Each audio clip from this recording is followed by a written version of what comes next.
Home Box Office has asked the Boxing Writers Association of America to cast their votes for the 3 best fighters of each division, then the best fighter of each division, and finally, the greatest prize fighter of all time. And you can match your picks against these experts. And speaking of experts, working with me, author, sportscaster, Larry Merchant. Larry, welcome again on Home Box Office. And Bill Gallo, the president of the Boxing Writers Association of America. Bill, how do you become a member of the Boxing Writers Association? Well, they're newspapermen from all over the country, and they work for newspapers or magazines. They're people who cover boxing on a steady basis. And Larry, we're all matching eras here. We're going back. We had some films all the way back to 1897. How do you feel about matching boxers 40, 50 years ago compared to those of nowadays? Well, it's sort of like matching singers or actors. How do you compare Barrymore with Brando and Brando with De Niro? It's awfully difficult, but we do have the evidence on film. Which is quite a standard for measuring boxers, the movies. And we're going to now show you a montage of the lightweight division as we start off with our finale. And we had some outstanding lightweights, so let's just take a look at a few of them.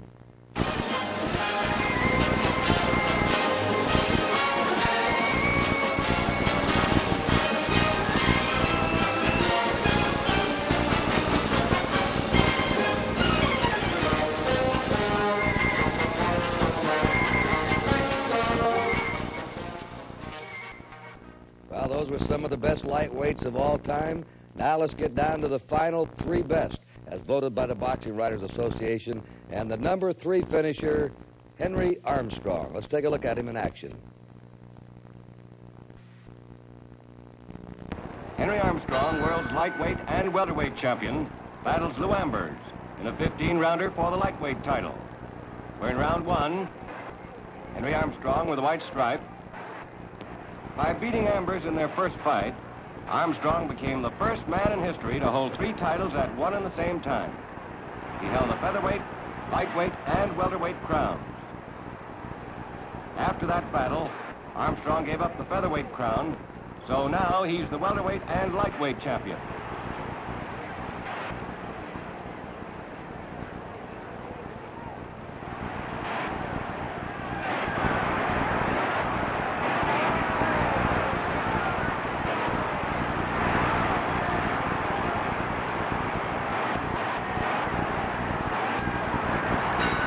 The end of round 1. Now we're in round 14.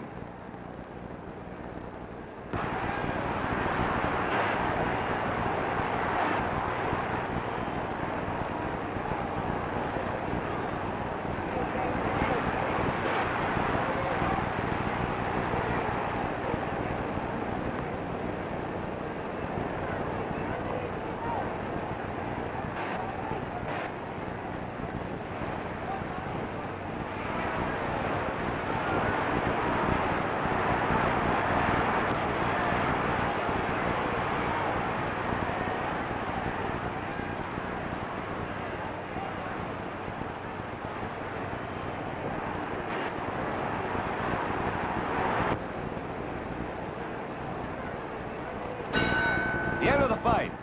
And the second place winner of the best of the lightweights, Benny Leonard. Benny Leonard backing off against Jimmy McClellan.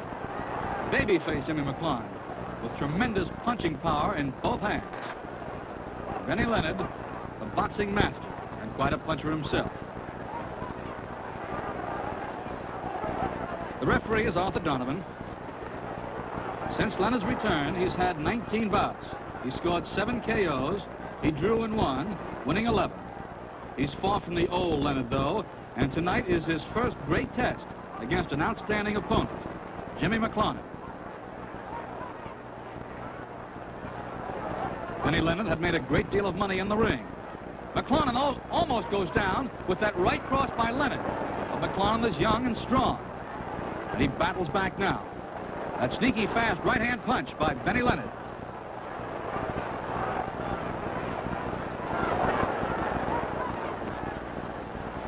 Round 4.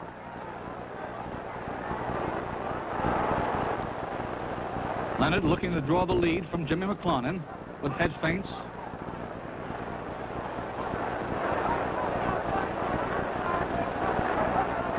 Leonard, the dancing master, showing some of his former foot brilliance now. Moving smartly in and out of range.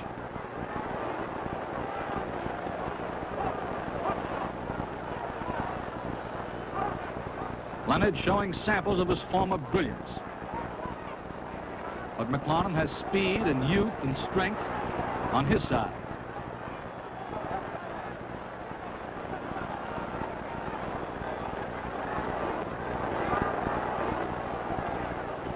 Jimmy McClonan, one of the headliners of the day against Benny Leonard, the great old pro. And the boxing writers voted Roberto Duran as the greatest lightweight of all time. The fighters come out for round one. Duran, to the right of your screen, began his career in 1967, only 4 years ago. Duran is a great knockout artist. He has had 23 fights, winning them all, 19 by knockout, a very impressive record. This is Roberto's 6th fight this year. None of the opponents he has faced this year have been able to go the distance.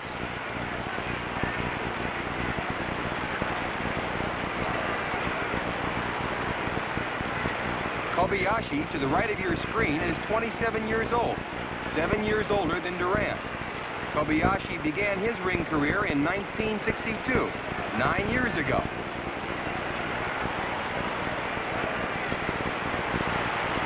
A good exchange here in round one.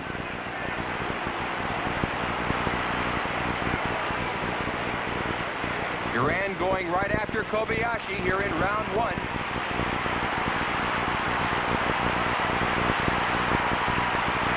Blistering exchange here in round one. Roberto Duran trying to end it all.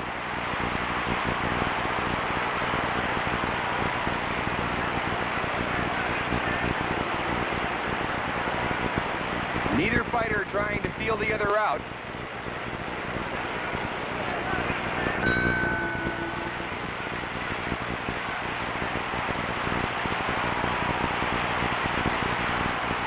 Duran has dynamite in both hands, and he's showing it tonight.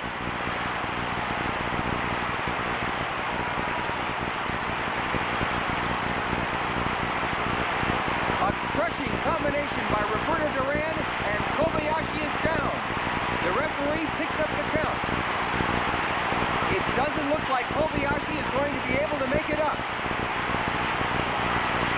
It's all over. Roberto Duran wins by a 7th-round knockout. Duran records his 24th win with a crushing 7th-round KO of Hiroshi Kobayashi. Roberto Duran's fans are elated as they cheer their hero, knowing that their young whirlwind puncher has an excellent chance of becoming the lightweight champion of the world. This was a very close vote in the lightweight division. Duran just edged out Benny Leonard. Do you agree with it? Who did you vote for, Bill? I voted for Duran. I realize that the older members of our fraternity, the boxing writers, they would pick Benny Leonard because of his superior boxing style. But I feel that Duran has, he can box now, but not the boxer that Leonard was, but he's such a powerful hitter. To me, there's no greater lightweight that I ever saw. How about you, Larry? I think Duran deserves it. He showed in his most recent fights the patience of a good boxer as well as the devastating punching power with either hand. I'd also like to remind some of our viewers that really one of the great champions, and a champion who's overlooked, a modern fighter, was Carlos Ortiz, who was a master boxer and a good puncher with both hands, could take a punch, an outstanding fighter. Too bad he came before so much television has come back to boxing. All right, the Modern has won the first division, the award by the Boxing Writers Association, Roberto Duran. All right, what about the welterweights as we step up a little bit? And let's take a look at some of the prime welterweights of all time now.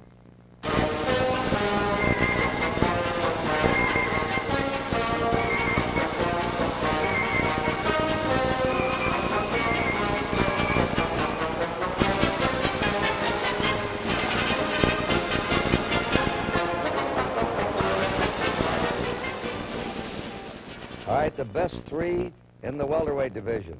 And the writers picked third Barney Ross, who had a great human story along with his boxing ability in the ring. McLarnon, wearing a shamrock on his trunks, is 31 years old. He was born in Ireland and is 6 years older than Ross, who is 25. The referee tonight is Jack Dempsey. Incidentally, this arena has a record of jinx because no champion has ever successfully defended here. This is the third meeting between McLarnon and Ross. Barney started this three-reeler going when he took the crown from McLarnon on May 28, 1934. He lost it to McLarnon less than 4 months later. And tonight, 1 year from their first meeting, Ross is out to make good again.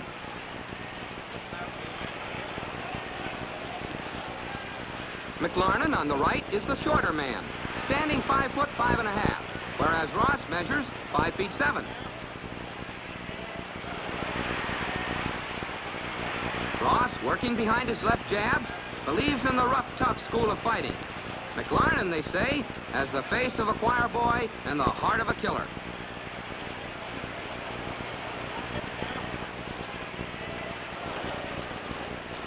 Look at Ross scoring with those lefts. Barney wants to get in there. He's forcing the pace in this first round and landing, too.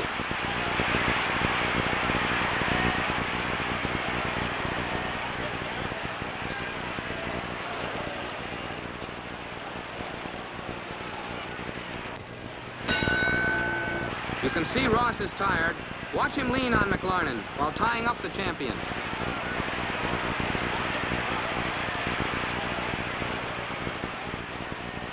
McLarnon's body blows have slowed down Barney Ross.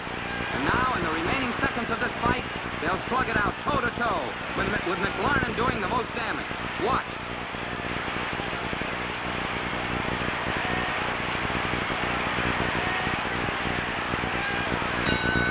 It's all over, and here's a breakdown on the scoring. Referee Dempsey gave Ross 5 rounds, McLarnon 3, and 7 even. Judge Goldberg gave Barney 8, Jimmy 6, and 1 even. And so Barney Ross regained the welterweight crown, May 28, 1935. What a fighter Armstrong must have been. He finished third in the lightweight division and runner-up as the best of the welterweights. Barney Ross, world's welterweight champion, defends his title against Henry Armstrong in a scheduled 15-round bout. Round 1, champion Barney Ross with the white stripe on his trunks, 142 pounds tonight. Armstrong 133.5. Ross has an 8.5-pound weight pull.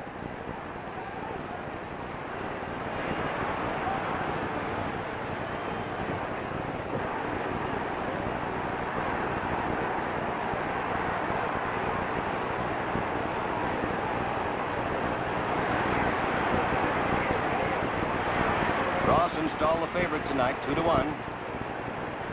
If Armstrong should win, he'll hold 2 world's titles, welterweight and featherweight. He won the featherweight from Petey Sarin 7 months before. 28,000 fans here tonight. End of round 1. Ross takes another bad beating in round 14, and his manager pleads with him to quit. But Barney insists the fight go on as long as he can stand on his feet. Now the 15th and final round.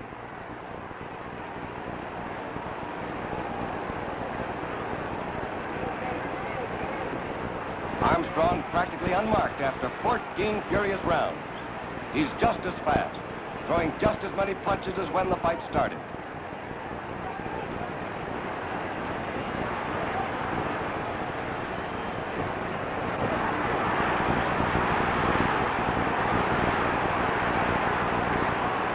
Barney lasting out through sheer courage. If this is his last fight, he wants to make his exit standing up.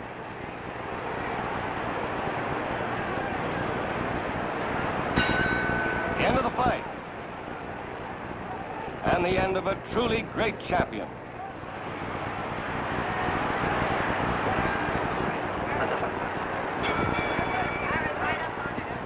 The winner and new world welterweight champion, Armstrong. Henry Armstrong makes ring history becomes the first fighter to hold both welterweight and featherweight titles at the same time. And there he is, the best welterweight of all time, Sugar Ray Robinson. Sugar Ray Robinson, welterweight champion of the world, comes out for round one in the white trunks. Challenger Charlie Fusari is wearing black. The champion began his ring career professionally in 1940, 10 years ago. Ray, at 30 years of age, is giving away 5 years to the younger Fusari. As an amateur, Robinson won the Golden Gloves featherweight title in 1939 and lightweight title in 1940. Ray's amateur career consisted of 85 fights, of which he won 69 by KO, 40 of them in the first round. Rounds 2 through 5 were very close and hard fought. Here in round 6, the champion, Ray Robinson, appears to have a slight edge in the scoring.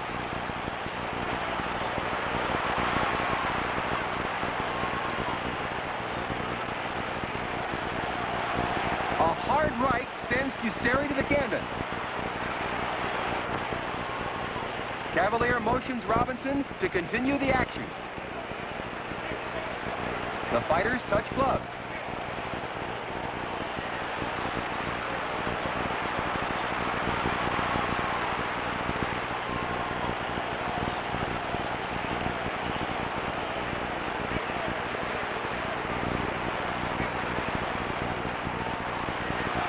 A sharp combination by both fighters.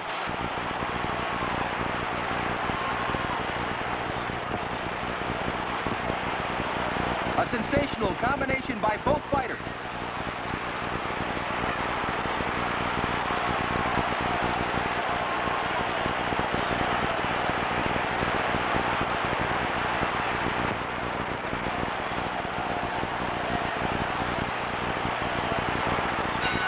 There's the bell, ending this World Championship contest. When the decision comes, it's no surprise. Sugar Ray Robinson retains his World Welterweight Championship with a hard-fought decision over tough, game Charlie Fusari. And with his victory, Robinson donates his winner's purse to the relief fund. Walter Winchell, representing the fund, accepts Robinson's donation. Larry, Sugar Ray almost doubled the vote on Henry Armstrong, and it's certainly no surprise that he was voted the best welterweight. I think that Robinson probably was at the peak of his powers as an athlete when he was the welterweight champion.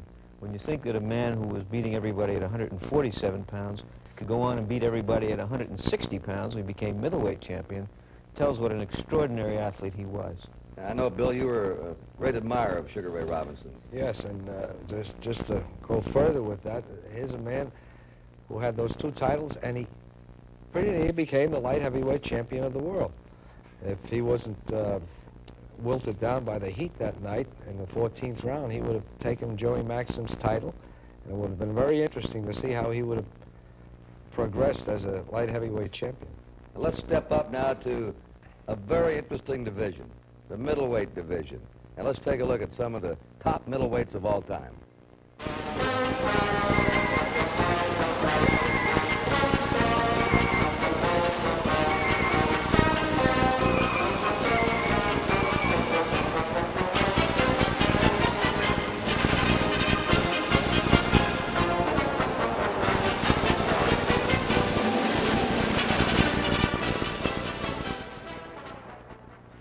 What a lineup of boxing names in that middleweight division.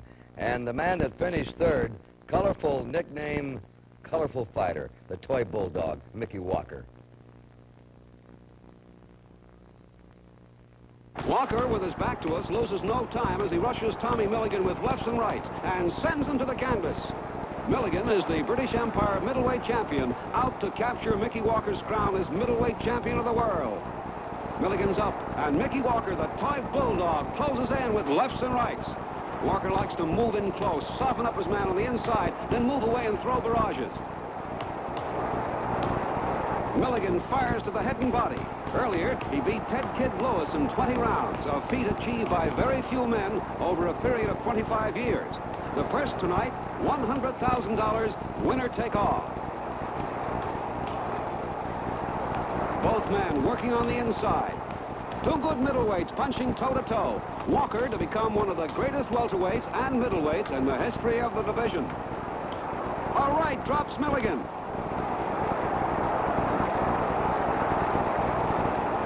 Walker rushes in to follow through. He has great boxing ability, the punching strength of a heavyweight, the speed of a lightweight. That combination makes him one of the most formidable fighters of all time.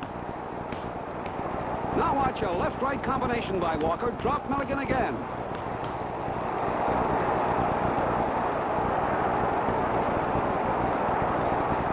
And it's all over. Another amazing victory for Mickey Walker. The runner-up to the best of the middleweights, Carlos Monzon. Here in round 6, Monzon in dark trunks has built up a slight lead in the scoring. Challenger Jose Napoles in red is trying to fend off the heart-punching middleweight title holder. Middleweight champion Monzon is exactly 6 foot tall, which gives him an enormous reach advantage over the 5 foot 7 inch Jose Napoles. Monzon is known as a deadly right-hand puncher, while welterweight champion Jose Napoles is considered a master boxer puncher.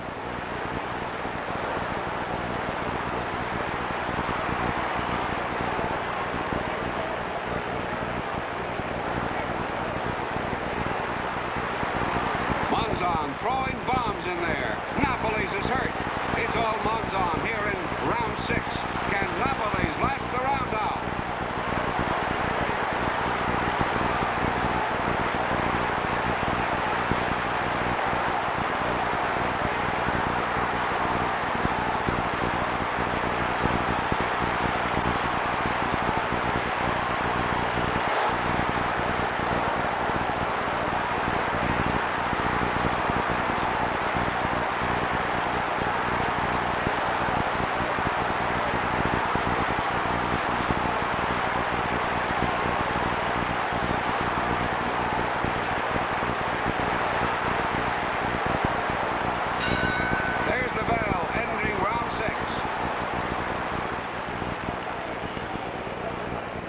Jose Napoles cannot answer the bell for the 7th round. In this battle of champions, Carlos Monzon retains the middleweight championship of the world with a 7th round knockout over Jose Napoles.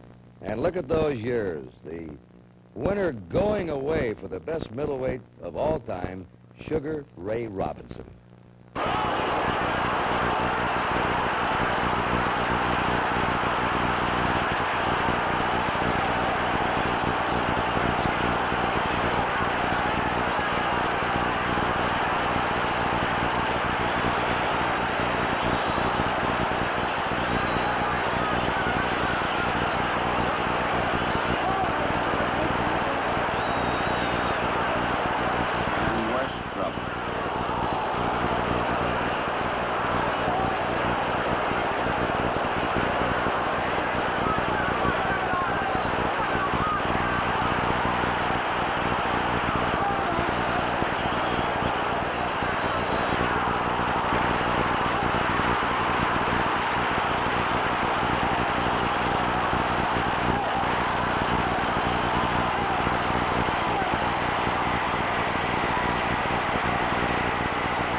the winner and the new middleweight champion of the world, Sugar Ray Robinson.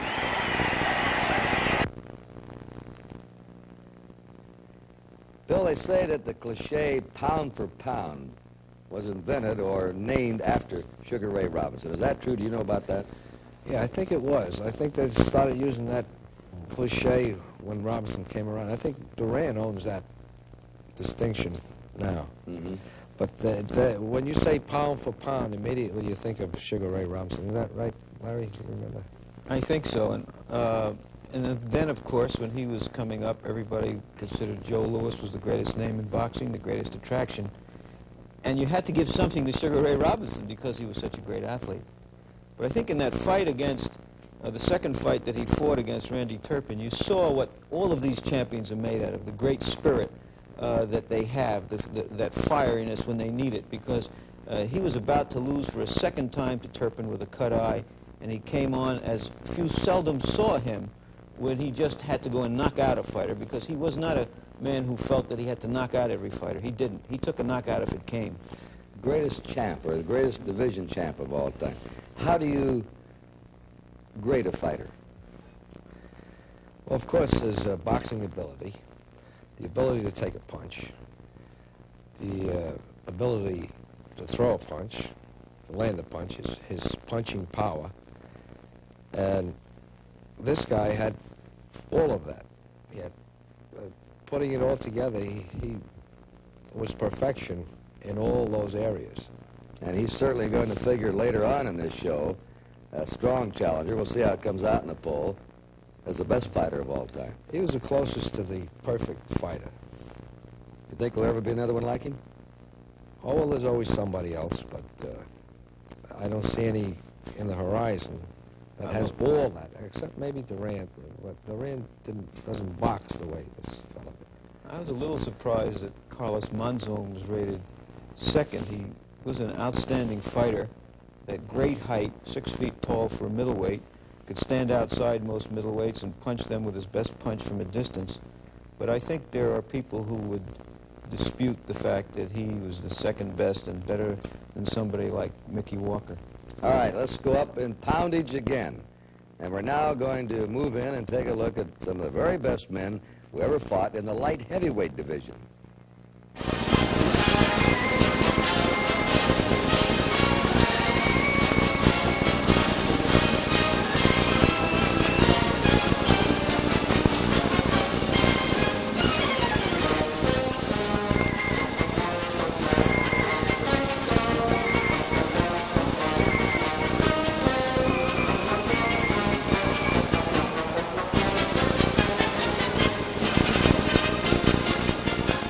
I think one of the fascinations of this series to me has been some of the rare and precious film we've shown you. Now, in the light heavyweight division, the man voted the third best of all time, Bob Fitzsimmons.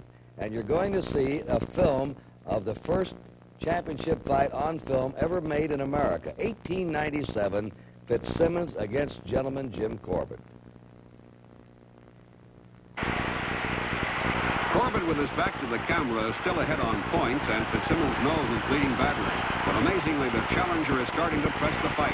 Corbett has been boxing well, keeping Fitzsimmons off, but Bob Fitzsimmons is definitely coming on.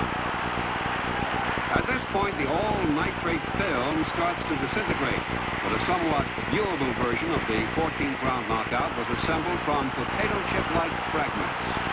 Watch Fitzsimmons on the right step under Corbett's left jab and land his own hard left to the champion's midsection. Gentleman Jim collapses. Corbett has evidently had the wind knocked out of him. He's still down when the referee completes the 10 count, and Fitzsimmons raises his hand in triumph. In slow motion, let's see that again. Here comes the left hook that Fitzsimmons on the right later called his solar plexus punch. The champion goes down to his knees. He tries to crawl over to the corner of the ring to pull himself up by using the ring ropes.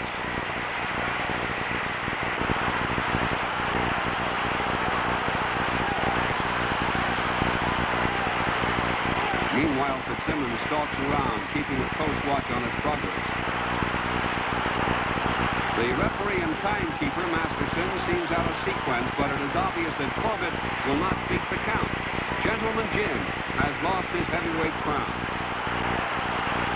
Marvelous light heavyweight, Billy Conn, the laughing, happy, handsome Irishman from Pittsburgh.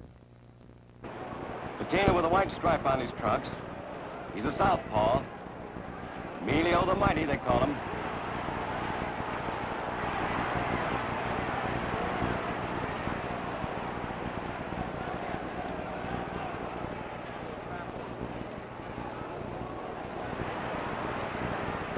Bettina weighs 173 and a quarter tonight.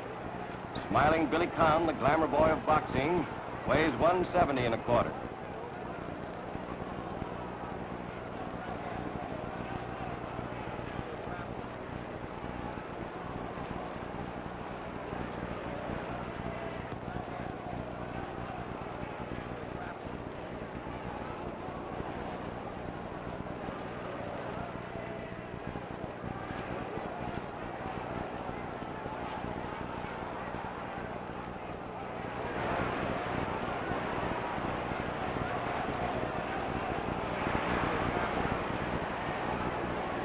Round 15, the final round of this battle for the world's light heavyweight championship between Billy Conn, the Pittsburgh Flash, and Emilio Bettina. Madison Square Garden, New York, July 13th, 1939. Bettina, the southpaw, white stripes down the side of his trunk.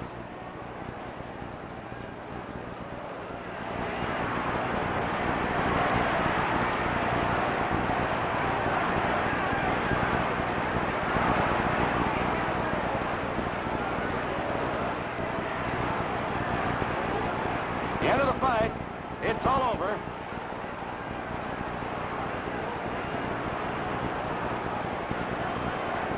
Here's the decision.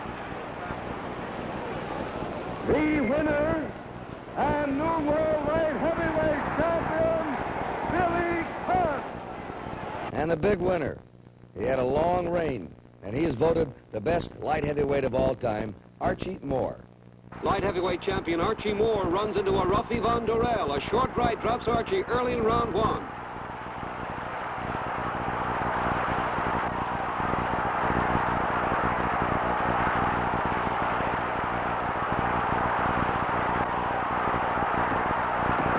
Can Archie Moore weather the storm? Moore is in the best shape of his career, as we will see as the fight progresses. Durrell sends victory and rips bruising combinations to the body and short rights to the head. Moore calls on all his know-how in a ring career that began in 1936. In that time, he's KO'd better than half of his more than 125 opponents. Moore is hurt, tries to cover up, and a left and short right sends him down again. In round 5, Durrell continues to pour it on. Moore against the ropes, takes a right and short left hook and goes down again.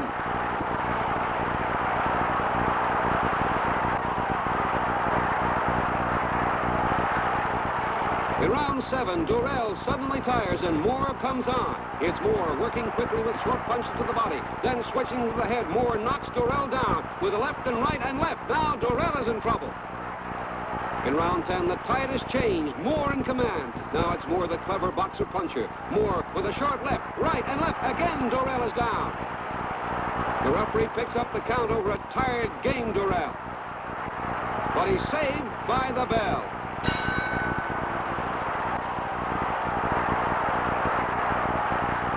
In round 11, light heavyweight champion Moore gets home again with a left, right, left, and defeats Yvonne Durrell, coming far behind and almost out in round 1 to do it. As Moore would remark after the fight, this was my finest hour. Interesting division, Bill. It was sort of a manufactured division, wasn't it?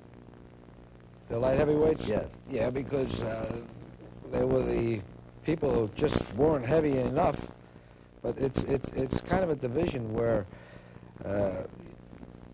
too many fighters don't want to be in, actually, because the money really isn't there. The heavyweights really take it away from the light heavyweights. But there have been some great ones. Not much doubt in your minds about Archie Moore?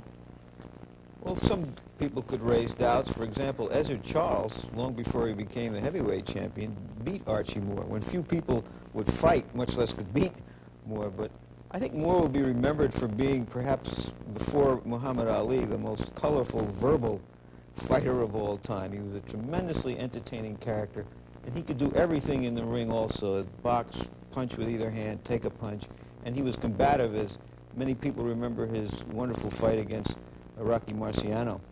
How about Billy Conn as a light heavyweight, Bill? Well, I thought he was a great boxer. He was my choice. Of course, the thing with him was that he got a little careless with Joe Louis in that 13th round, if you remember. But he beat just about everybody. just that little more punch, a little more weight, and he would have been a great heavyweight. All right, now we're going to move into the heavyweights. And a lot of marvelous heavyweights with names that will always be remembered in this country and have been remembered since before 1900. Let's take a look at some of America's top heavyweights of all time.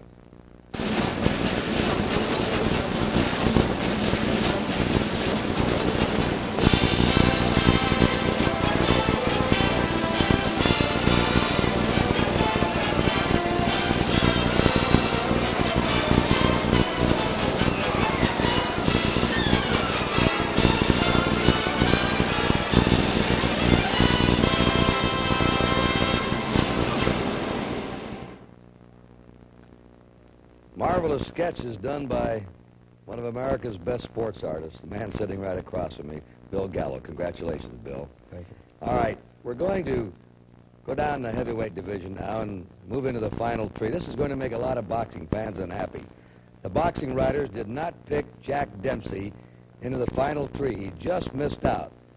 And because he was such a colorful and great champion, we wanted to show him in action anyway. And here he is against another heavyweight champ, Jack Sharkey. That's Dempsey to the left of your screen in the striped trunks, giving Sharkey a real going over at close quarters. Look at the ex-champion work away at Sharkey's midsection.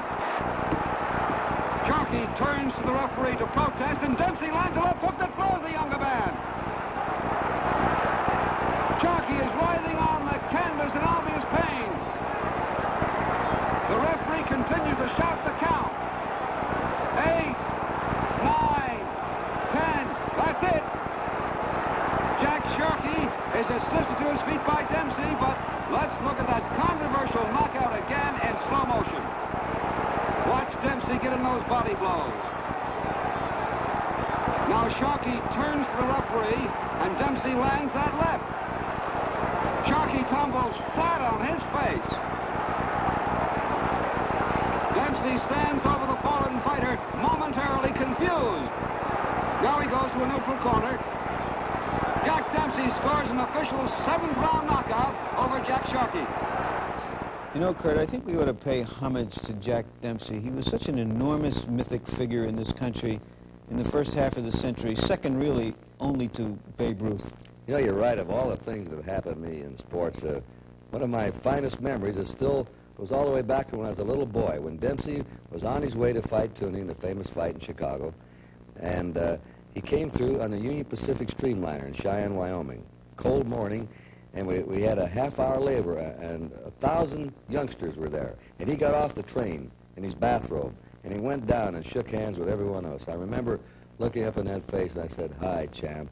And, "Hello, kid, how are you?" And he went right down the line. But he really did have a mystique with everybody in the country. Well, he didn't finish in the top three, but certainly what a colorful champion. So let's move now to the final top three finishers by the boxing writers of the greatest heavyweights of all time.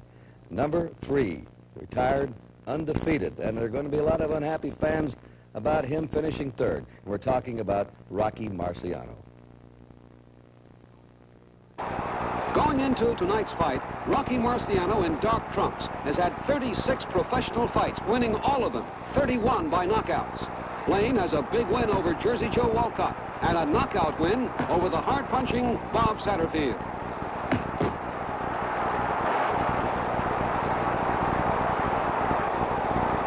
As in all of Marciano's fights, he never allows his opponents to get a moment's rest. This has been his trademark.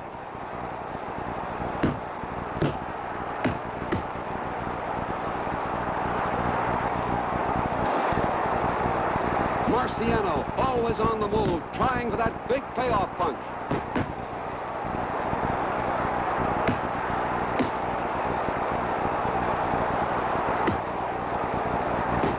When Marciano has an opponent hurt, that is when he is most dangerous.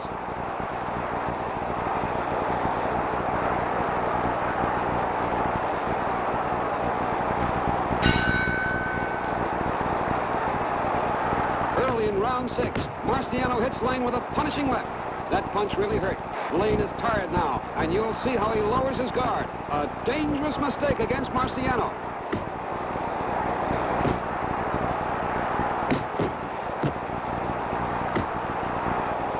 Marciano throws a short right, and Lane goes down and out. Marciano knocks out the rugged Rex Lane in 6 rounds. The writers voted the runner-up as the best heavyweight of all time, Muhammad Ali. In rounds 1 through 5, the champion built up a commanding lead with accurate punching to the head. Here in round 6, Ali in the white trunks will be looking to end it. Muhammad Ali is considered to be a master boxer who is constantly on the move, avoiding punishment using his blinding foot speed. Many boxing authorities have stated Ali's boxing style is based on self-preservation. Ali won the heavyweight crown 2 years ago with a 7th-round knockout of Sonny Liston. Cooper is cut badly above the left eye. The referee is keeping a close watch on Henry.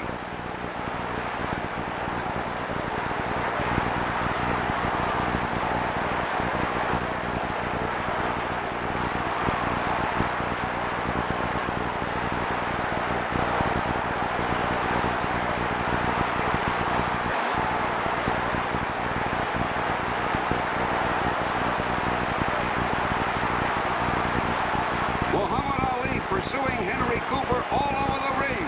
Ali throwing bombs at challenger Henry Cooper.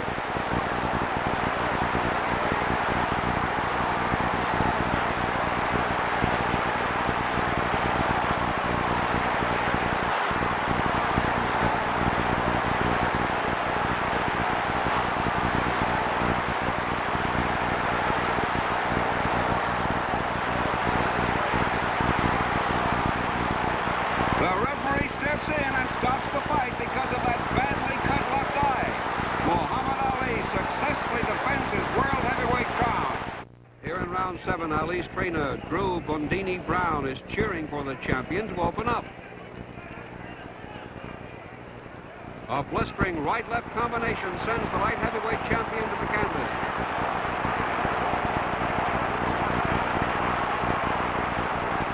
Foster rises at the count of 8, and the referee wipes his glove.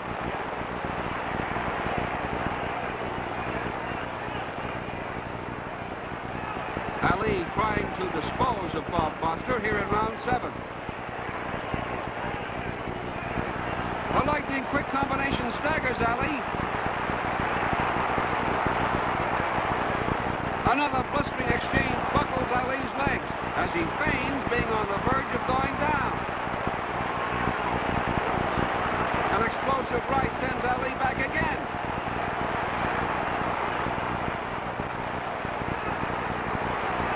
A devastating 1-2 combination drops Foster for the 2nd time in this dramatic round 7.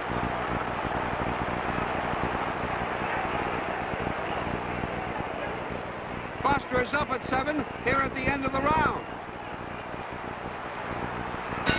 There's the bell ending this torrid 3 minutes. Ali is cut above the left eye, but is going all out for a knockout.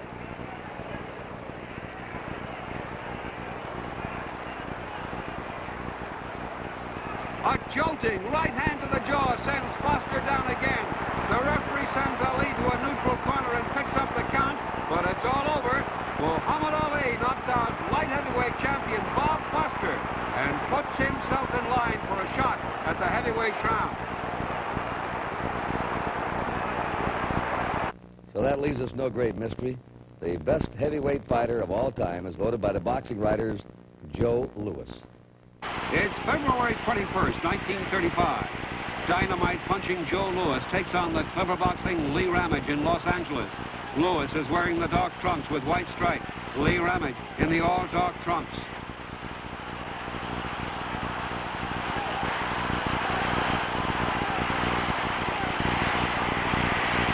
A crashing right by Louis, and Ramage goes down. The ring-wise Ramage takes a count of 9.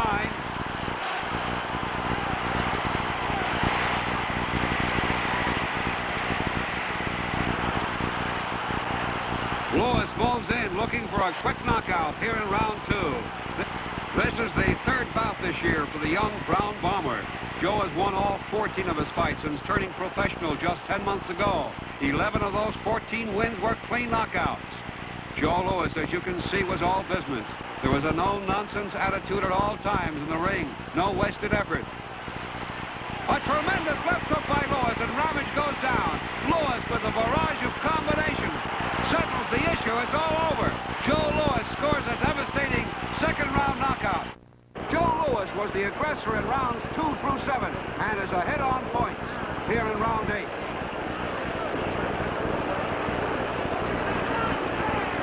A dynamite right sends Braddock crumbling to the canvas. The referee sends Louis to a neutral corner and picks up the count. Braddock is out cold from that ponderous right hand. It's all over. Joe Louis scores a devastating 8th-round knockout over Jimmy Braddock to win the heavyweight championship of the world. Well, Bill Gallo, I didn't have a vote in your Boxing Writers Association. I would have picked Joe Louis as the greatest heavyweight of all time. How did you vote? I voted for Joe Louis. I think he was the best. I think that the natural thing right now is to compare him with Muhammad Ali. And I felt all along that, not taking anything away from Ali, of course, but the young Joe Louis, the Joe Louis of the late 30s and the early 40s, I think he would have beaten Ali. He did more. He was in there with better people. He did things that today's boxers don't do. Ali did it at one time. I don't see him do it anymore. And what I'm talking about is that you see it absent from all fighters today. Punching in combinations. I mean combinations where you put 5, 6 punches together. Joe Louis did that expertly. Uppercuts, lefts, and he put them all together. Real combination puncher. I see Larry shake his eye. I know not in disagreement with the great Bill Gallo or against Joe Louis, but I don't believe you think Louis was the best heavyweight of all time. Well, I have no quarrel with his selection. I think he was selected. He had the longest, because he had the longest reign of any champion, because he was a great puncher. And we look in for our heavyweight to be a great puncher, a guy who theoretically can go out in the world and knock out any man with one punch. And also because, unlike Ali, he never seemed to squander his talent when he was in the ring. It was business and get it over with as quickly as possible. But I think, however, that Ali was the new breed of athlete, bigger and faster than athletes used to be. That if Joe Louis had trouble with a boxer like Billy Conn, who was 175 pounds, how would he have handled a boxer who was every bit as fast and perhaps faster than Conn, like Muhammad Ali? Good point. Well, Joe Louis is still, by the boxing writers, the top heavyweight of all time. Now we've picked the top fighters of each division, and we're going to now give you the results of the home box office poll with the Boxing Writers Association, the greatest fighter, the one man who they think is the greatest fighter of all time. And the man that finished third is Joe Louis, the heavyweight champ. Billy Conn is actually ahead on points. Billy has been boxing brilliantly, using speed of foot and sparkling combinations to capture the lead in this fight thus far. Conn is giving away 25 pounds to the man rated by many as the greatest heavyweight champion of all time. Watch this tremendous flurry by Conn. Louis is hurt. He's in desperate trouble. He grabs Billy for support. Let's look at that great flurry in slow-motion stop-action photography. Conn gets in that ripping left. Billy lands another jolting left on the champ's chin. Conn's definitely looking for that knockout. In round 13, Louis shoots in 2 blistering rights and a left. He knows he's got to knock Billy out to win this fight. This is one of the greatest heavyweight championship fights in years. Watch Billy come back with a sensational flurry of punches. Conn is desperately trying to finish it right here and now. But the great Brown Bomber has other ideas. Watch him go to work on the light heavyweight champion. Now it's Louis coming on. This time it's Joe who has Conn groggy. Louis lands a punishing left-right combination. Conn is trying to last out the round. Watch the final 6 dynamite punches to the head, which finally put Billy down.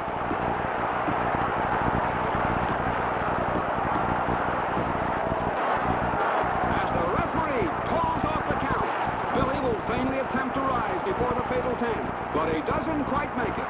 In sensational fashion, Joe Louis successfully defends his World's Heavyweight Championship against the magnificent light heavyweight champion of the world, Billy Conn.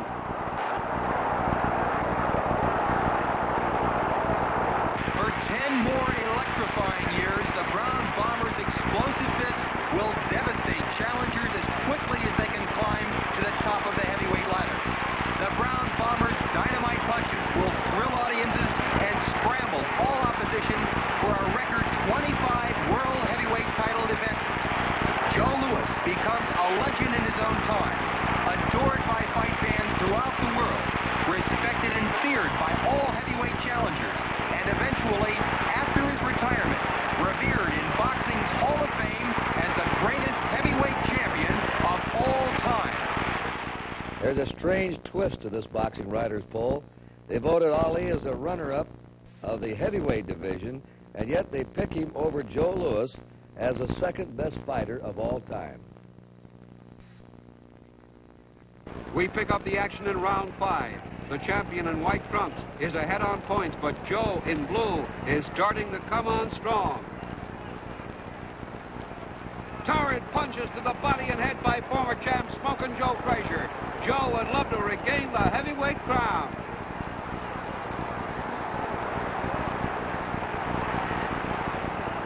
Here in the 14th round, it's still very close. A torrent of blistering punches staggers the former champion.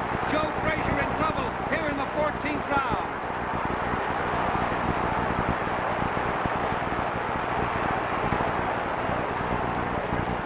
Ali throwing bombs at Frazier. The champion is going for a knockout right here.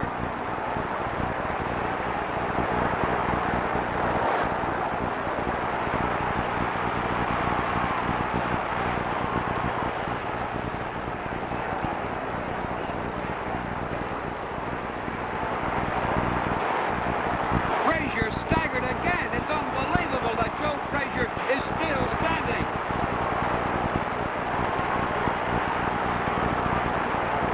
This is Muhammad Ali at his very best. Deadly accurate, blinding combination. There's the bell ending this torrid round. Both fighters walk wearily to their corners. By far, Muhammad Ali's best round of the fight. The doctor comes in to look at Joe Frazier. The fight may be stopped. Frazier's cornerman will not allow Joe to receive further punishment. Heavyweight champ Muhammad Ali stops Joe Frazier in the 14th round in one of the greatest fights of all time. And here he is, ladies and gentlemen, the poll of the boxing writers, the best fighter of all time in the history of this country, a welterweight champ, a middleweight champ, and nearly won the light heavyweight championship, Sugar Ray Robinson. Robinson in white trunks and LaMotta have fought 5 times before, and LaMotta won only one of those fights. LaMotta is determined to hold on to his title, and here in round 11 tries to end it. Backing Robinson against the ropes. He opens up. Now LaMotta really pours it on. Robinson getting hit from all angles, but the gallant welterweight champion can take it as well as give it. He takes everything LaMotta can throw, and then, showing why he's one of the greatest fighters of all time, comes back punching furiously. These are two great champions at their fighting best.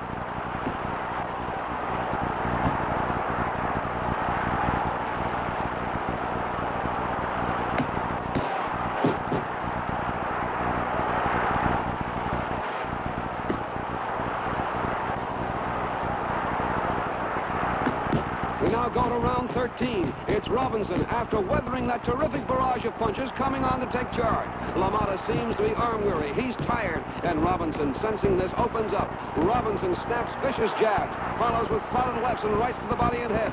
Robinson here in round 13 is going to land the hardest punches of the fight thus far. Stinging combinations with both hands will have the champion practically helpless. At this point in his career, LaMotta had never been knocked off his feet, but we don't know what's keeping him up.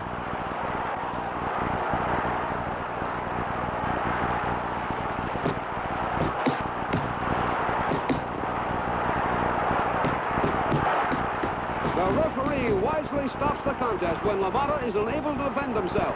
Sugar Ray Robinson, rallying from the brink of defeat, wins the middleweight championship of the world from a courageous Jake LaMotta. You know, Sugar Ray Robinson won by a vote of 4-1 over Muhammad Ali as the greatest fighter of all time. Now, is Sugar Ray your man, Larry? I think so. I've never seen an athlete who brought more to his job, his performance, than Sugar Ray Robinson. Not only as an athlete, but his glamour as a performer as well. How about you, Bill? I agree, and he's the best. He's the best thing I've ever seen in the ring. And I was talking about combination before. Now there's a man that could throw combinations better than anybody. He could box, he could punch, he could take a punch. He did everything. He also had a style, Larry, I think you talked about to me earlier about Sugar Ray, a style as a champion, in the ring, out of the ring, that made him a champion. Yeah, he felt like a performer. I think he might have been the first athlete, or certainly the first boxer, that really felt this rapport with the audience. It wasn't just fight fans, it was an audience out there. The way he bowed to the audience, the way he carried himself away from the boxing arena with the entourages and the cars and so on and so forth. And I want to add that he was a great businessman, too, you know, for himself. The only people he really gave headaches to were promoters and signing a contract. Didn't he? We want to thank Larry Merchant and Bill Gallo for working with us on this show. We hope you've enjoyed this series. You've seen history, you've seen the best, and you've seen some of the rarest film in all sports that is available in America today. And so, we have crowned, through the Boxing Writers Association, the best fighter of each division, and Sugar Ray Robinson as the greatest prize fighter who ever lived. On behalf of Home Box Office Television, Kurt Gowdy saying so long.